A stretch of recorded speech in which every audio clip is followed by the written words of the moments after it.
Why is there anything at all? Why are you anything at all? And what do we do with all of the feelings that arise simply in asking those questions? And not just feelings, thoughts, embodied states, like words that get stopped up. Where do we go from here? Let's get into it.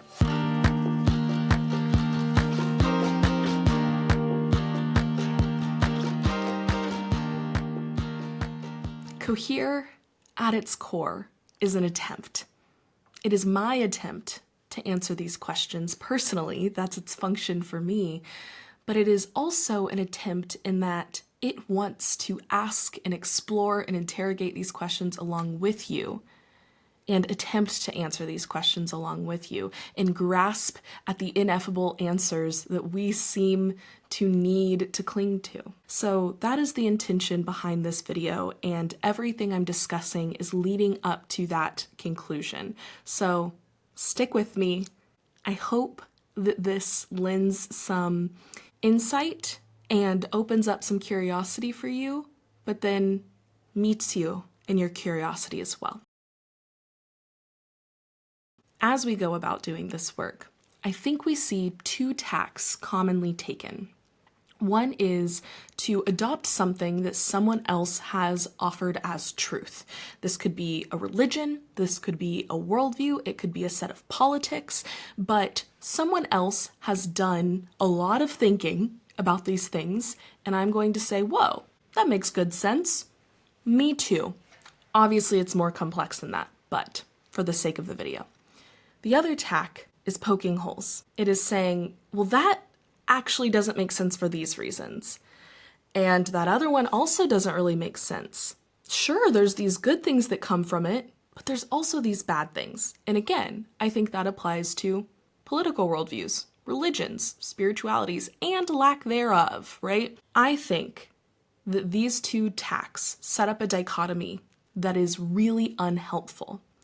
And so in the face of a lack of interrogation and curiosity about these questions, and only deconstructing the solutions that have been put together, I'll put solutions in air quotes, we need a middling way. We need something that creates a space for evolving curiosity that is still constructive, that is still generative, that still feels like solid footing to build a productive life on. I want to be clear that this does not mean that it doesn't change and that it doesn't evolve. It actually has to keep a keen eye towards those things and towards the ever needing of interrogation and question asking. But it also must provide the structure that we see in the solutions that we want to adopt, right? There's a reason why religion is here, why it works, but there's also a good reason why so many people are atheists or deists that just don't want anything to do with religion. I think the importance of striking this golden mean, if you will, between construction and deconstruction is at the heart of the word cohere, coherence. How do things make sense? And this is about not just the metaphysical, the supernatural, the spiritual, the divine. It is also about our lived reality. It's not just about the solar system and the stars and the Big Bang. It is also about our relationships, our connections to people, how we live our life. And we need something to bridge these gaps. When those two seemingly disparate facets of your life line up and mesh in a complicated, messy, beautiful, sublime way, that is coherence. So let's go back to the beginning. Why do we ask these questions? Why do these questions of what the hell is going on arise in the first place? I want to talk about the idea of the numinous, commonly used to refer to this idea of something divine, something beyond us, something holy, something sacred that we all kind of feel. Numinous, or pertaining to the Numen, etymologically relates back to agreement with the divine by nodding your head. Literally, when you are in accord with something and you are nodding, right? It's like there's something embodied about the way that this rings true. We can also trace it back to a slightly different root in etymology, going to the Old Irish, and it connects to asnoi or adnoi, which means to promise or to entrust. In this agreement that we have with the mystery, there is a promise of something being there, of the mystery not just being empty, of it being mysterious, veiled, and clouded, obstructed from view. But when we pull back the curtain, there will be the wizard, not just the bumbling old man. This trust that we have is something, regardless of your worldview, I think that we kind of feel. Now, before you click away because you're like, I'm not about this spiritual, just hippy-dippy shit, like that's not for me. That's fine. It does not have to be. I invite you to think of who you love most in the world, of the most beautiful sunset you've seen, of your favorite painting, the feeling that you get when you hear your favorite song. Sure, we have materialist explanations for why these things are important to furthering human populations, for experiencing joy. These things are good things that we need. I don't think that that makes it any less profound, just because there is a purpose scientifically behind it. Really think about your explanation for these things. The genetic code, the solar system's path around the sun, the ability for gravity and the constants that we have in physics to be perfect.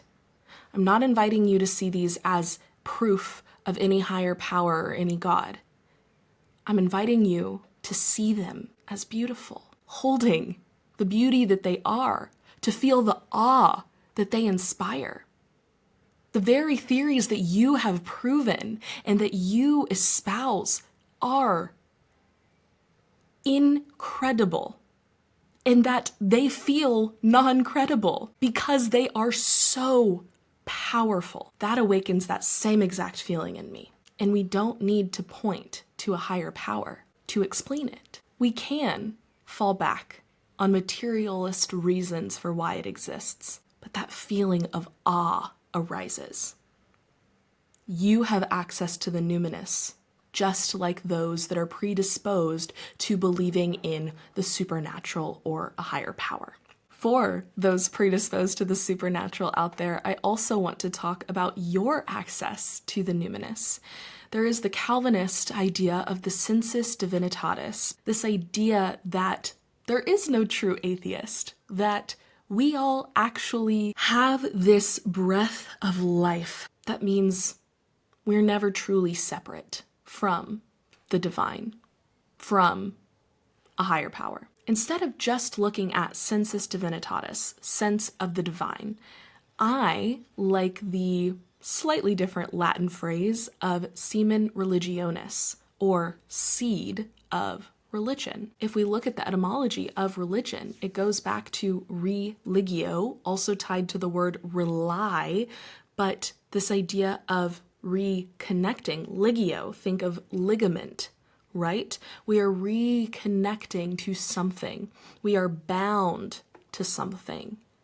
We are affixed to it. And religion reminds us of the connection that was already there. The feeling that you get when you step into a church and you need to fall quiet. We are reminded of sensus divinitatis, of the numinous, of ourselves. So that's kind of why we ask these questions to begin with, right? But why do we feel the need to answer them too? One, because it's pretty freaking uncomfortable to just have this giant question mark floating above our heads. But there's something else too. This innate need to understand the mystery, to glimpse beyond the veil. There is a theory called terror management theory that asserts human beings are always walking around with the fear of death upon us. And I think that's kind of true. Even if it's not consciously at the forefront of your mind, you can so see why the fear of death is an instigating point of asking these questions and the need to answer them. Of course, we have the traditional religious response that arises that says, here is a higher power, a structure and a system to understand it, and what to do to move forward. Not perfectly clean cut, but clear. Then we also have the spiritual but not religious response to this that is, okay, there's obviously something more going on here, right? I believe in a higher power. I believe in the importance of a creator or of, the magic that arises in between all of these things, but none of the religions really got it right. But it gives me this sense of purpose as to why I'm here. Then we have the more agnostic approach that is, heck if I know what's going on here, but I really want to keep asking questions and figuring out what it may be. Then we have the atheist, materialist, naturalist. Of course, these are all slightly different things, but for the sake of argument, that style of approach to these questions that is, look at how lucky we got. The laws of physics made it so that we could have this experience. Evolution is allowing us to have this conversation, for you to listen to me talking about why it is that we're doing this in the first place. And that's neat and cool and powerful in and of itself.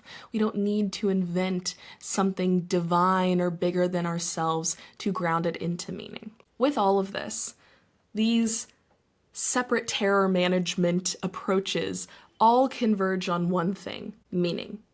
What does it all mean? And they are all ways that we have designed our thinking around making sense of what is. In this vision of all of these arrows of these different approaches converging in on meaning, I want to invite you to think about this meaning not as the end goal, but as the starting point. There is this weird, mysterious thing that we don't really know, but I'm going to build out from there. I'm going to flip those arrows around. I am going to live my life as an expression, expansively, of what this meaning is, not in the pursuit of constricting the meaning into a singular worldview that makes sense. We're no longer cornering meaning, but letting it run wild and free through the way that we live our lives. That is coherence. So what does this actually look like? If we are deconstructing and dissolving paradigms of deconstruction, I want to meet that promise of construction. So let's keep going. In the two ends of the spectrum of terror management theory, of making meaning, we have a privileging of objectivity or a privileging of subjectivity. What do I mean by this? In objective meaning making, we are ascribing some Platonic ideal with the power of meaning, right? There is some higher power, some God, something external to ourselves that makes this make sense, that makes this purposeful and important. In subjective meaning making, we are saying there is something internal to me that I am able to understand and ascribe meaning to things in a way that aligns with my own worldview, with my own direct lived experience. I don't need to listen to anything bigger than myself because all of the knowledge is already here within me. This already sets up a dichotomy between the subjective experience of life and an objective meaning. And logically, there is a difference here. Subjective meaning is subjective, it's personal, and objective meaning applies to everything and everyone. I want to challenge us to bust this paradigm. It sounds paradoxical, I know, but stay with me. There is this idea of the divine epiphany, of revelation, of the holy speaking to us. For that to be true, for this objective truth to somehow be breathed into our subjective experience, we must experience that subjectively, right? For that objective truth to be expressed, it relies upon my subjective experience. Going back to sensus divinitatis, why do we all have this thing, Calvin asserts, that relates us to something objective, to something big O objective, right? And yet, we have our own piece of what that objectivity is. But also, it does seem like there are things that exist not just in our minds. Of course, we could dive deeper into the philosophical issues of being able to prove anything outside of us exists at all, but intuitively, it really seems like it does, right? Like there is some objective truth in that we are living in this reality. Our subjective experience is also reliant upon the fact that we are engaging in the world, in reality. In this way, objective truth and subjective truth rely on one another to be expressed. So, are they the same thing? No. But you can't have one without the other. They necessitate one another. Within this, we also see purpose arise. Why do I have a subjective experience of objectivity? Why does objectivity need me to be here, to experience the objectivity? Why is that my purpose? What is the purpose of that? Those of us that are inventing our own worldview around purpose, whether it be grounded in science, in spirituality, are doing the exact same thing that those of us with dogmatic religion do, right? Or religion at all. In that, religion is man-made. It is a man-made description of something holy. It is not God itself. It is a way to relate to and experience God. And that's what we are all doing. I also believe that in this spiritual, self-helpy world, we've been sold a lie of purpose. The lie that your purpose is something to be found, understood, and then a box to be checked. Great, you did it, you achieved your purpose. What? That doesn't make any sense to me, because your purpose must be ever evolving because it expresses through the reality of your living. And you are constantly evolving. You are constantly changing. That is the nature of this reality. That's exactly the same kind of dogma we see in religion. This dogma of purpose, of you need to find it, and the anxiety that evokes in at least me when I think about that. We see that here too. That is, you must atone. You must repent. You must believe, and once you do that, you checked the box. You're good. You did it. Mission accomplished. That's the problem with having a nice, clean solution, whether it's grounded in science, religion, spirituality, politics, whatever. Doesn't matter what it's grounded in. When you come up with a clean solution, with a beautiful little bow tied on top, it immediately becomes unuseful, because what the hell do I do now? If that were true, as soon as the box of purpose is checked, as soon as you have atoned for your sins, as soon as whatever thing has been accomplished, why would you not end your life? Because it has fulfilled its purpose. And yet that feels pretty wrong to do, right? It feels like there is still more here. I want to call in the argument for God from motion. This started as an Aristotelian argument. It's a really, really ancient one, but an important one. It's also been called the argument from change, and I am going to way simplify it for the sake of this video. So if you are curious, there will be resources in the video description down below. The argument from motion for God's existence essentially says there is a causal chain of effects in this life. Everything has something that came before it to make it happen. We can't create something from nothing. It also supposes that there are two different types of causal chains, a hierarchical one and a linear one. The linear causal chain is the one you probably think about when you think about causal chains. Drinking my coffee is causing my digestive system to turn on, which is going to have to cause me to go to the bathroom later, right? Causal chain. And this linear causal chain is largely agreed upon by philosophers, able to be reduced back ad infinitum, right? Something is always coming from something else. The hierarchical causal chain is when we get into the actual proof of God's existence here.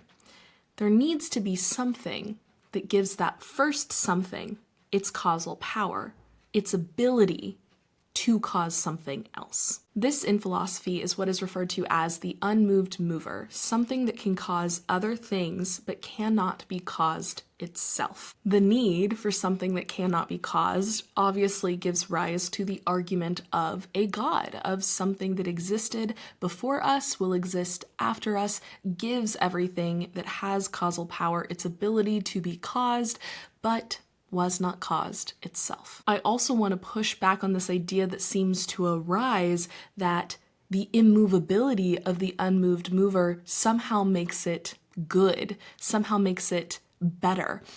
I could see how we could get an argument that says it's more powerful, it has more generative capacity, it is unique in this way, but do those qualities make it inherently good? Inherently better than any one of our causal capacities? I don't think that naturally follows. I think that's a moral claim that we place onto the unmoved mover, not that exists within the unmoved mover itself. And this moral intuition is one we see continued into our lived reality. Someone who holds strong convictions and is immovable in their beliefs is lauded, is looked at as ethical and strong-minded and has strong willpower. These are things that we admire. What is actually the inherent positive nature of that immovability? I'm not saying it's bad. I'm saying we need to question why we think it's good. In this moral assignment to the unique quality of the unmoved mover, we see a privileging of the whole, of the objective, that because this thing has this one unique quality, it is worshipable. It is held on high in this hierarchy. But just because there's a chain of events that is best described as a hierarchy, do we need to understand the importance or value through a hierarchy as well? In the way that everything has an equal and opposite reaction, it does seem as though the unmoved mover is ultimately in service of the causal agents that come after it. Do those causal agents have the will to do things without the unmoved mover having made the first initial move? No, but the unmoved mover does seem to fall victim to the idea that it is no longer causing anything after the first cause. Again, why is one type of power privileged over the other?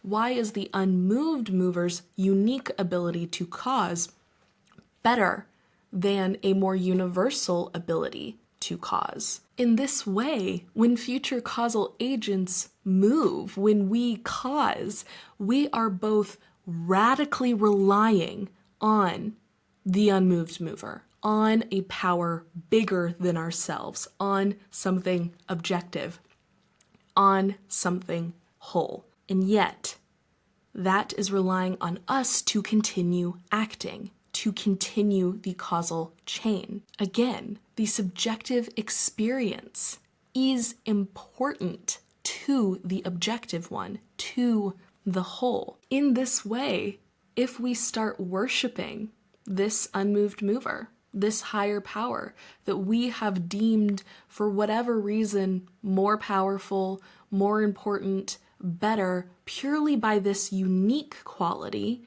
we're also worshiping ourselves. In order for that first cause to have any importance, we must keep going. We must keep causing. We must keep moving. We are affirming that it relies upon us, that we are a vital piece of the unmoved mover's puzzle. Because without us continuing to cause, the first cause means nothing. It actually doesn't cause anything at all. For example, 1 to 100. We know that there are an infinite amount of numbers between 1 to 100. You have 1, 1.1, 1.11, 1.111, until infinity, right? But eventually, you're going to get to 100. We also know that there's an infinite amount of numbers between 1 and 2. 1, 1.1, 1.111. Eventually, you'll get to 2, but there is something that still seems infinite there, that still seems to share the same quality of infinity that the 1 to 100 has. However, is the infinity of 1 to 2 not still contained within the infinity of 1 to 100? This is what I mean by the singular versus the whole. You contain the infinity of 1 to 100, but it is expressed in 1 to 2. And the 1 to 2 is very clearly contained in the 1 to 100. 1 to 100 could not be the same infinity if you took 2 out of the picture, if you couldn't form the infinity between 1 to 2. You are still needed for that larger infinity to arise. Even though that seems odd, your infinity is necessary for this larger infinity. But in the same way that you are necessary for the 1 to 100, for the whole, your single is necessary for the whole, you need the whole to be nested within. Your infinity also relies upon this concept of the larger infinity. You have probably heard the phrase that it's impossible not to worship. We all worship. It's just what we worship that is the choice or lack thereof. I would actually take it one step further and say, you don't really have a choice of what you worship either. Because even though you think you have the choice in worshiping the unmoved mover, in the original cause, in this unique whole, this objective reality that somehow has caused all of us, you are worshiping yourself too. Because without you, it wouldn't mean anything. And in worshiping yourself, you are similarly worshiping the objective, worshiping the whole, worshiping the big picture of the puzzle that we are all pieces of. Is worshiping a piece of a puzzle not worshiping the puzzle in some weird way too? Is worshiping the puzzle not worshiping all the pieces? This is not a perfect analogy. I prefer to think of it as fractals as opposed to pieces.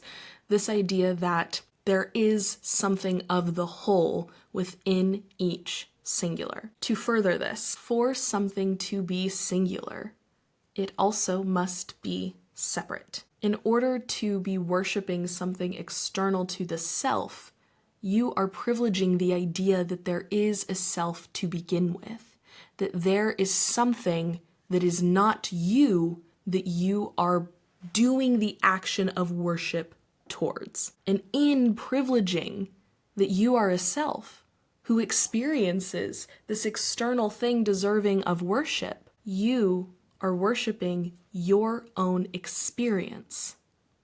You are able to see the thing that is worthy of worship. Isn't our human life proof of worshiping everything as sacred and decrying it of value at the same time?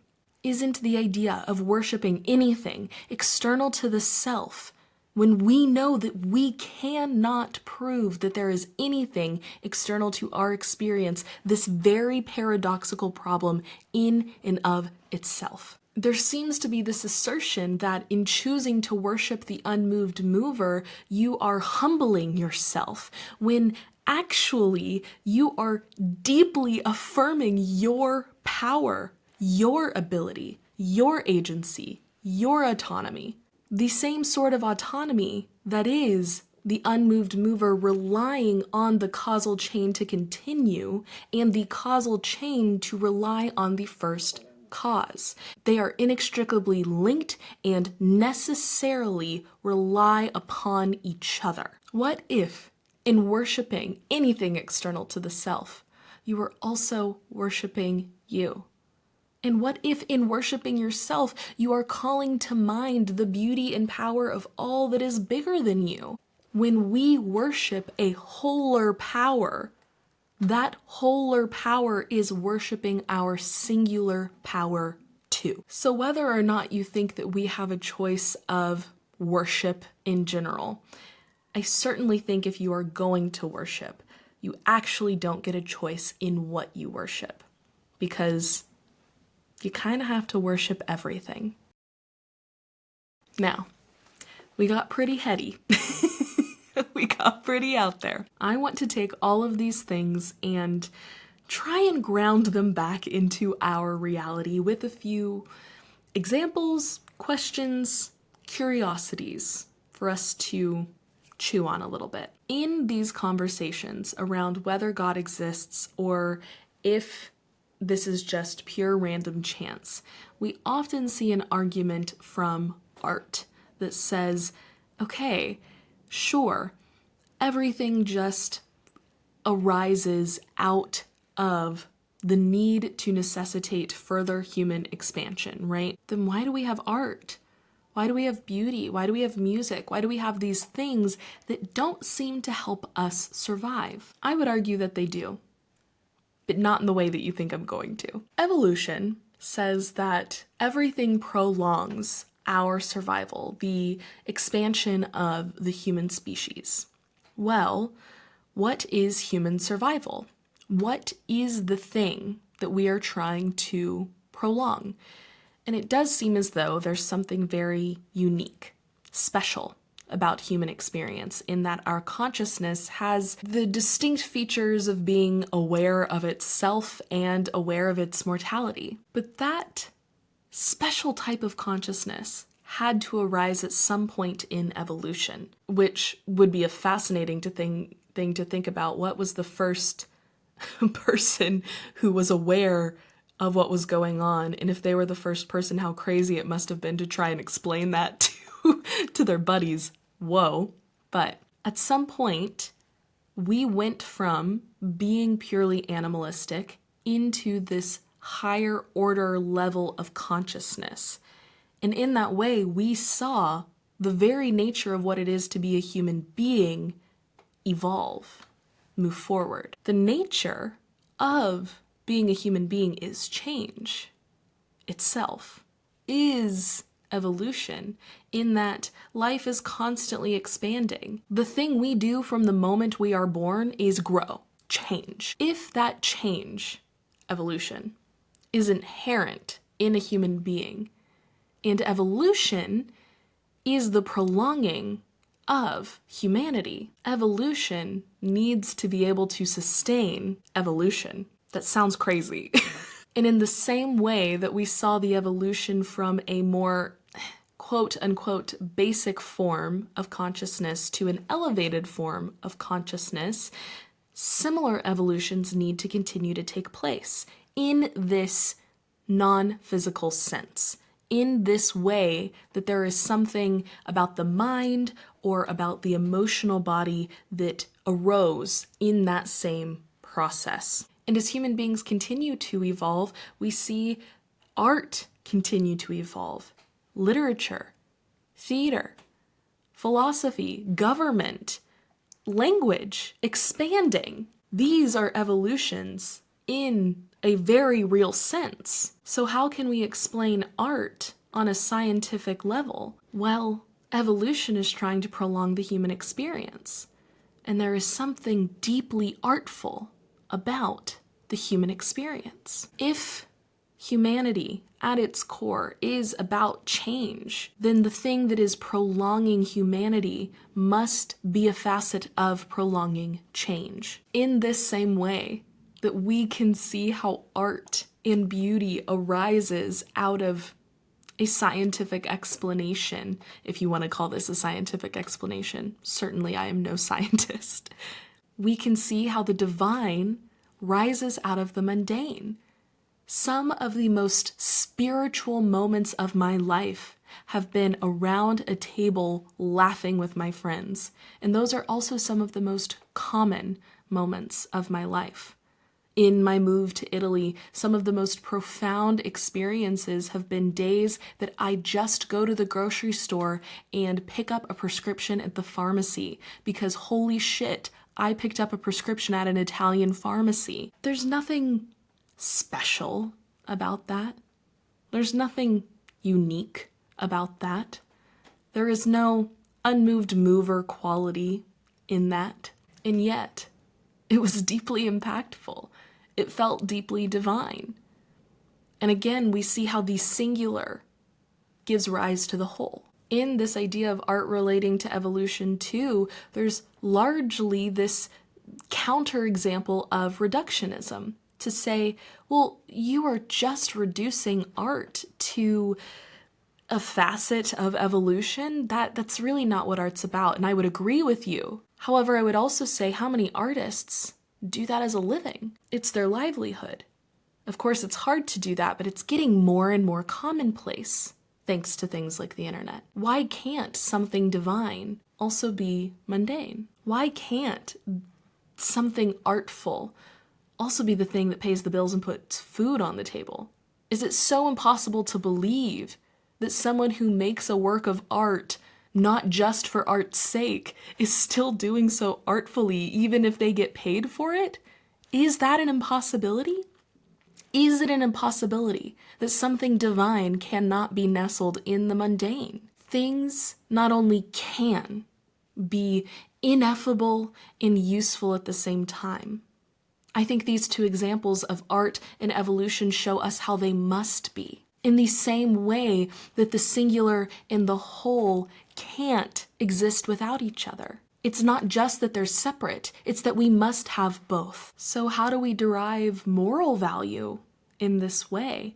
If us living as us is the reason why there is an unmoved mover, and the unmoved mover is often what is appealed to for objective moral value. Well, I would suggest that striking equilibrium between our autonomy and another's autonomy, between the singular and the whole, is where we can find an ethical way to approach this. You living your life as your singularity cannot infringe on someone else's singularity, because if any singularity infringes on the other, it is changing the whole, and it throws off the equilibrium. It throws off this weird balance between divinity and the mundane that we have struck, because it raises your singularity a little bit higher than someone else's. It says, I'm not 1 to 2, I'm 1 to 2.5, and that means you're only 2.5 to 3. And there's something about that that doesn't quite allow for the same type of singularity to exist. It would be introducing this third concept of a singularity that's somehow better, more moral, of higher ground, of higher order in the hierarchy than the singularity. And that's just not the case. So where do we go from here? I told you my intention behind this video was to explain why the Cohere Collective is. And it's because of all of this. Because I think that in the face of accepting certainty or dying on the hill of doubt, we must bring these two together. That in honoring the whole and honoring the singular, we must say we are both and. That means holding the tension. That means owning the fact that it's a paradox. But we already know. We have always known that life is a paradox. These questions arise because it doesn't make sense. The answers we have aren't good enough because it doesn't make sense. So isn't any sort of scaffolding or movement forward into creation going to have to not really fully make sense? But it's a starting place, not an end. This is not a target to shoot your bow and arrow at. This is the archery range. I have this analogy, and please let me know if this is work that someone else has done. I cannot remember where I heard this, and I have searched for it for so long, and I haven't found it, so I'm starting to think that I invented it, but please correct me if that is wrong.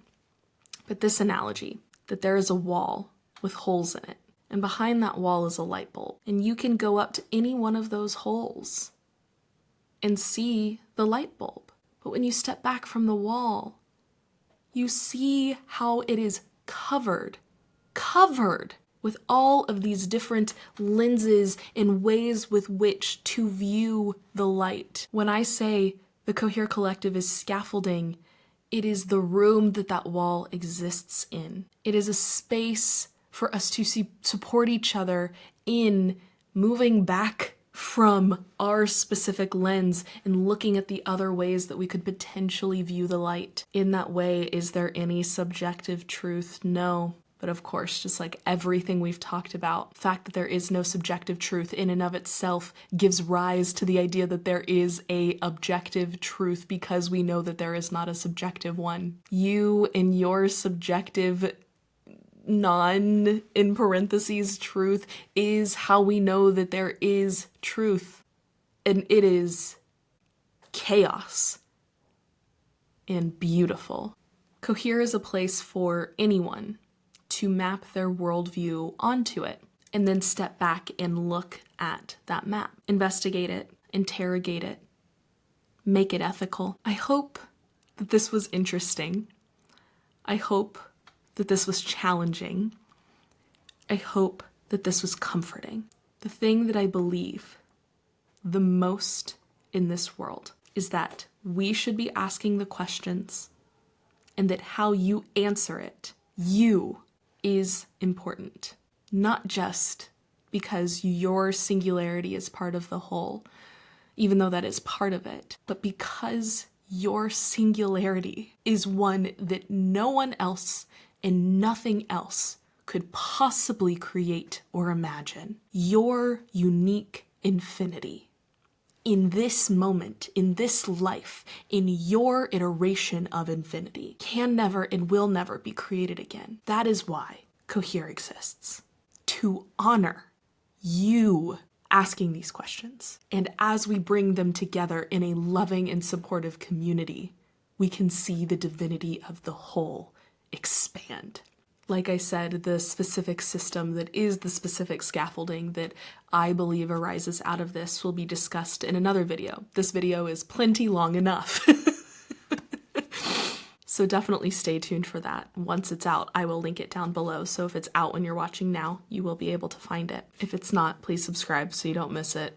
Obligatory plug. If you take nothing else from this video, please take this. Ask these questions and know that how you answer them matters, because you matter. It is the terror of being a human being that I have to figure out how and why this matters. It is the deepest obligation, and it is our most profound gift.